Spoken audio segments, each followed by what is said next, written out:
విసిరావా ఎంతసేపు వెయిట్ చేయాలి ఇక్కడ ఏంటో చల్లగా ఉంది అన్నం. మీరు లేట్ గా వస్తారన్న విషయం అన్నానికి తెలియక చల్లబడిపోయిందండి. ఎట్టకారమా హరివికారం కౌంటర్ అన్నమాట. కొట్టానంటే ఎన్కౌంటర్ అయిపోతా. వెళ్ళి ఏడు చేసిరా. వేడి చేస్తే బాగుంటదండి. సరే తీసురా తీసురా. బయట అక్కడ బయట. ఏంటి ఇది అన్నమా ఇటుకురా ఇప్పుడే అలా మాడిపోయిందంటే. వేడి చేస్తే మాడదా అండి. కౌంటర్లు ఇవ్వడం బాగా నేర్చుకున్నావు నువ్వు. మాడిపోయింది కాబట్టి ఇంకొక అరగంటలో ఇంకో పెగ్గేస్తాను. పలావ్ చేసుకుని తీసురా. ఇంట్లో బియ్యం లేవండి. బియ్యం లేవా? ఏం చేస్తున్నావు నువ్వు?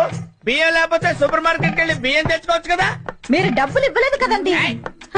డబ్బులు లేకపోతే సూపర్ మార్కెట్ కెళ్ళి రాంబాబు గారి పేరు చెప్తే ఎన్ని కిలోలు బియ్యం కలుతాండి. కిలోలు బియ్యం చెప్పానండి. మొహం మీద ఉమ్మేస్తారండి. ఆడు నీ మీద ఉమ్మేస్తే నువ్వు నా మీద వేసి చెప్పాలా? ఆడి సంగతి నేను చూసుకుంటాను గానీ ఎప్పుడు నన్ను ఏం చేయమంటావు?